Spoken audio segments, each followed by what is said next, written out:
I apologize for not turning the mic on. And one of the things the clerk has said that we need to speak directly into the microphones and for the benefit of our viewing staff, and I forget to turn my microphone on.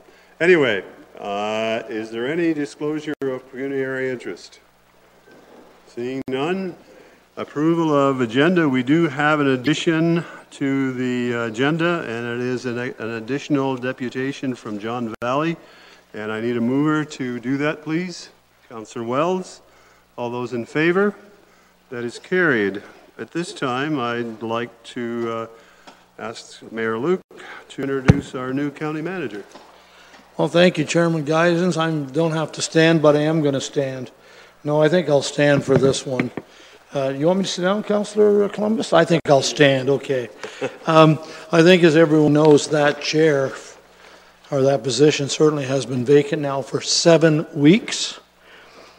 But that's changed this morning, and Mr. Cribbs arrived bright and early this morning, and he's getting a little bit oriented in the building and with staff and myself. So I'm very pleased to welcome David Cribbs to Norfolk County as our new county manager. David, just a couple of comments on his background. The position he left, excuse me, he was in Lambton County, the general manager for corporate services. He was the county clerk, and he was also the county solicitor. So he wore 3 hats, sort of, at one time there. And you'll recall from our interview days that Mr. Cribbs grew up in northern Ontario, so he certainly would not be a stranger to rural Ontario. He is married with 2 teenage children, a boy and a girl, so he's got his hands full there. And David has a total of 14 years of municipal service that he brings with him. And I want to say that over the last 7 weeks, we've had a number of our staff fill in as acting manager, and certainly that dominoes a little bit through the department. People have over the last 7 weeks had to sort of work a double duty at times, and I want to thank those staff members for the extra work that they put into in the absence of a county manager. So David, I will say no more. I'm sure there's lots more I could say, but on behalf of County Council, on behalf of our county staff, and certainly on behalf of our county residents, I welcome you to Norfolk County.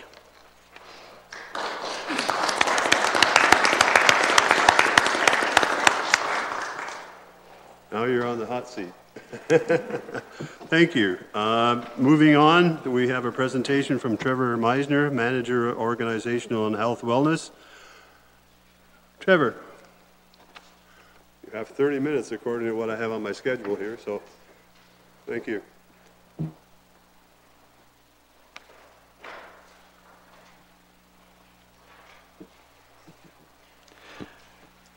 Thank you, Mr. Chair. I'd like to thank Council for having me in here again today. This is the second part of a 2-part series presentations from myself. If you recall, in March, I did a presentation on WSIB and the Ontario Human Rights Code. And this presentation will be on the Occupational Health and Safety Act and Psychological Health and Safety. So, just to review, my name is Trevor Meisner. I'm Manager of Organizational Health and Wellness for Norfolk County. Our branch is part of Human Resources and Staff Development. There's 3 of us, myself, Nicole Vansicos, Health, Wellness and Benefits Coordinator, and Carissa Capiter, who's our Staff Development Coordinator.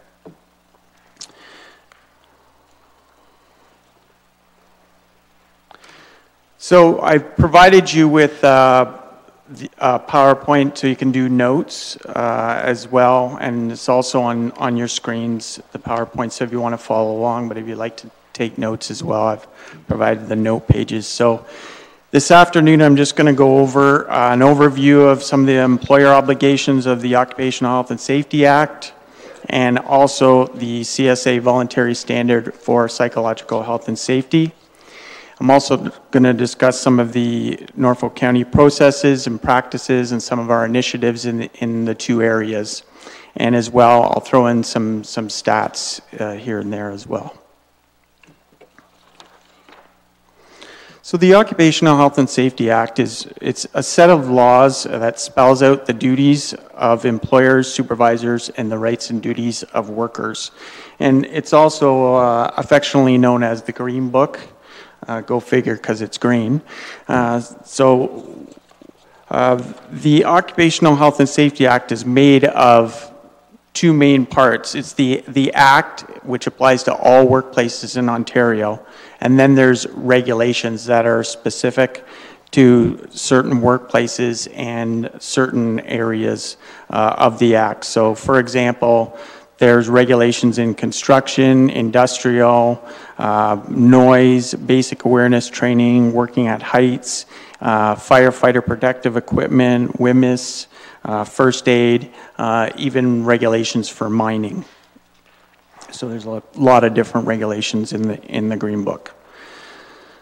So the purpose of the Occupational Health and Safety Act and the regulations, quite frankly, is just to keep workers from getting hurt or sick on the job. And that's really the only reason why we have health and safety, the reason why I'm here today. The main purpose of the Ministry of Labor is for the prevention of illness and injury in the workplace in Ontario.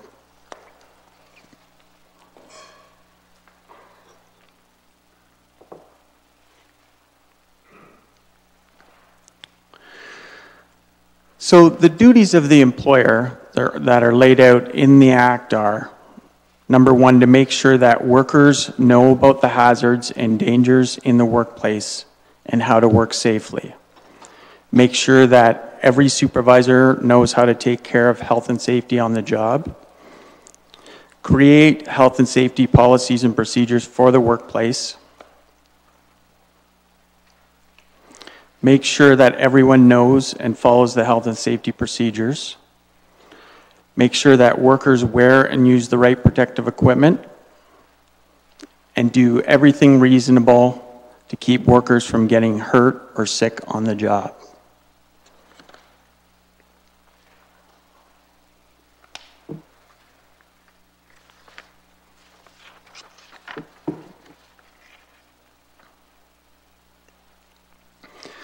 Now that one duty, do everything reasonable to keep workers from getting hurt or sick on the job.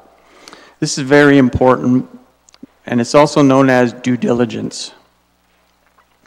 This also happens to be the only defense that an employer has against being charged by the Ministry of Labor under the Act. So the onus is on the employer, if they're charged, that they have to prove that they did their due diligence. They have to prove that they did everything reasonable to keep workers from getting hurt or sick on the job.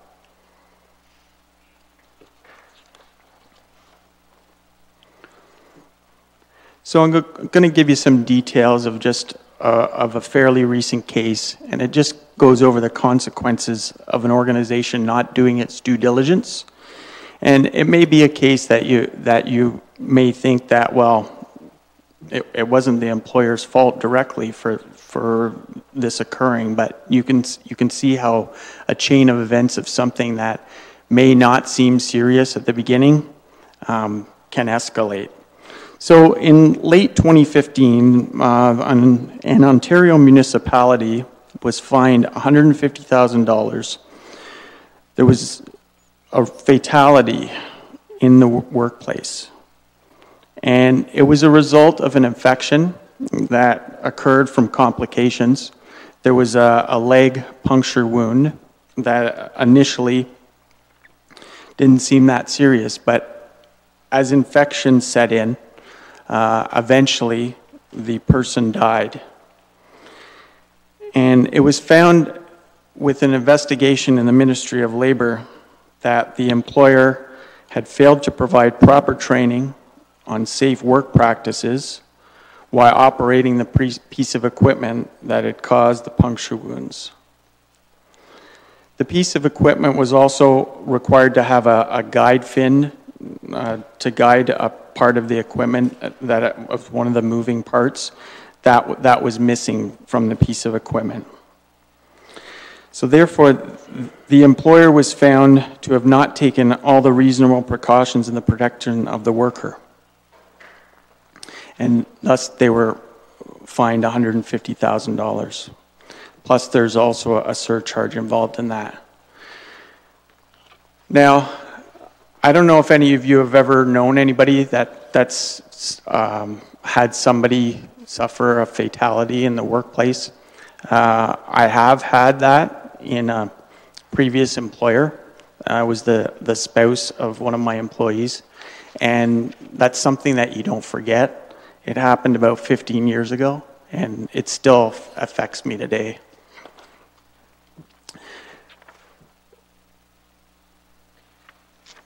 So, moving on to the rights of the worker, there's three basic rights of the worker. There's the right to know. So all workers have the right to know the hazards in the workplace and how to do the job safely. They also have the right to participate. So that means they have the right to ask questions. They also have the right to voice concerns about health and safety, and also to report hazards.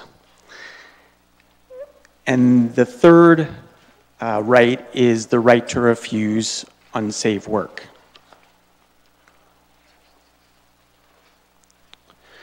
Hazards.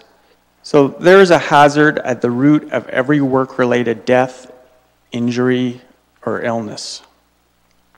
And the top hazards in the workplace in Ontario are vehicles and equipment, musculoskeletal disorders, or also known as sprains and strains, and slips, trips, and falls. Now, these are the top three for Ontario. Now, if you remember back to the presentation in March, what I had said that for our top root causes, they were the musculoskeletal, the MSDs, and then slips, trips, and falls.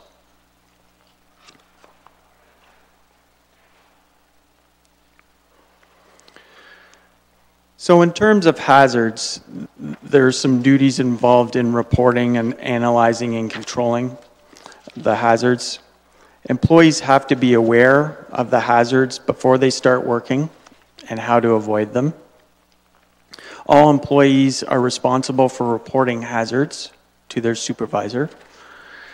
And there's also a duty for the employer and supervisors and workers to control hazards. So ideally, we want to eliminate hazards. If we can't eliminate them, then we would try and reduce them. So elimination of a hazard, if you have a wet floor or something that's impeding traffic on the floor, you can clear the floor off, you've eliminated the hazard. In some cases, you can't eliminate the hazard, you try and reduce it. In terms of, say, air quality, you might improve ventilation. So that would reduce the hazard. And then the final way to control hazards, I call it the last line of defense, is your personal protective equipment.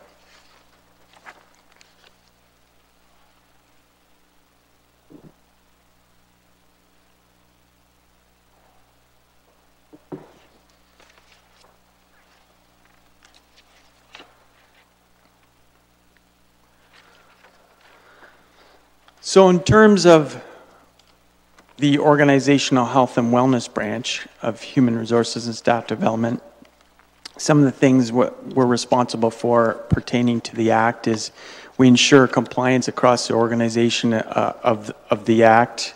We write policy in matters covered in the Act. We also consult with managers on areas pertaining to the Act.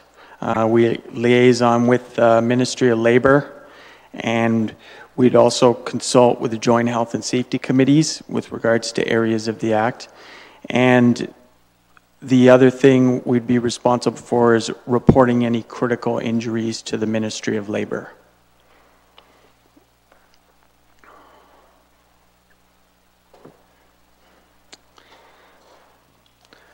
So What's some of the new things in terms of the Occupational Health and Safety Act? There's usually some changes every year.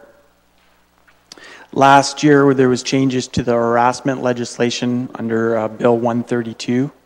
So that's now incorporated into the Act. And as well, coming up, it's been pushed to October, but it's the Working at Heights regulations. And that states that all workers that are completing a construction project that would require some sort of fall arrest or safety system regarding working from heights, they have to have a required standard training that's approved by the Ministry of Labor. And we have some of our staff that will be that have gone through and will be going through that.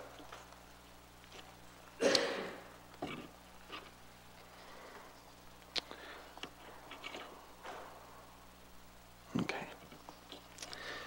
So, moving on, psychological health and safety. So, what is psychological health and safety?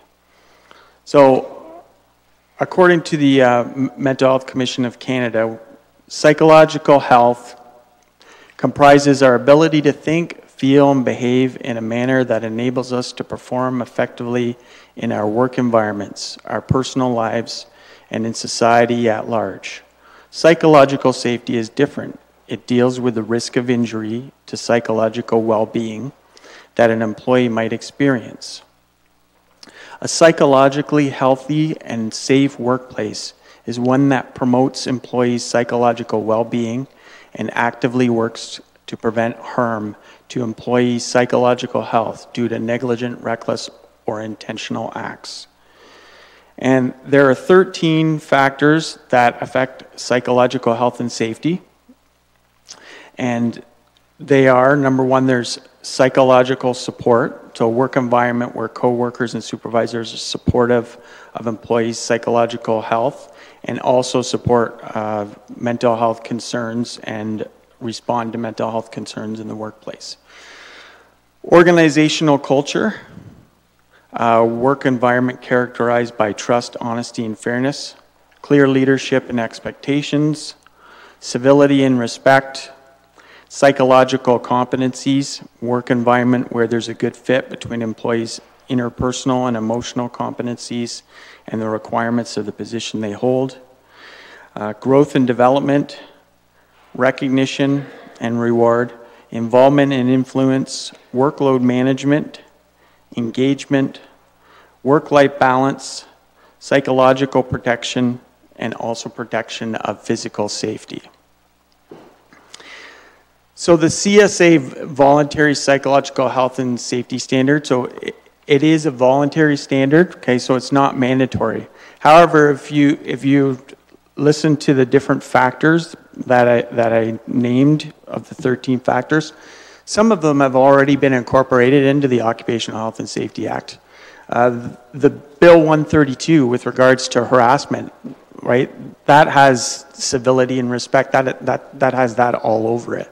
So there are a number of things that are in the Act to certain degrees, and this is going to be something that's more and more that the Ministry of Labor is going to be looking at in terms of implementing in workplaces.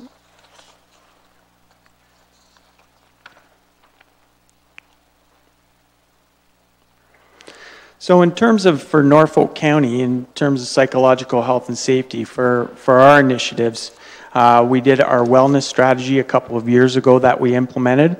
And the second pillar of the wellness strategy is psychological health and safety. And based on that framework of the wellness strategy and the psychological health and safety, that second pillar, EMS and fire have also developed their own plans. They had to submit PTSD prevention plans into the Ministry of Labor. So they used our framework to start off because we have that foundation across the organization, and then they've built in their own initiatives as well. They did an excellent job on that. So their main objective in their plans is the prevention of PTSD, but also to support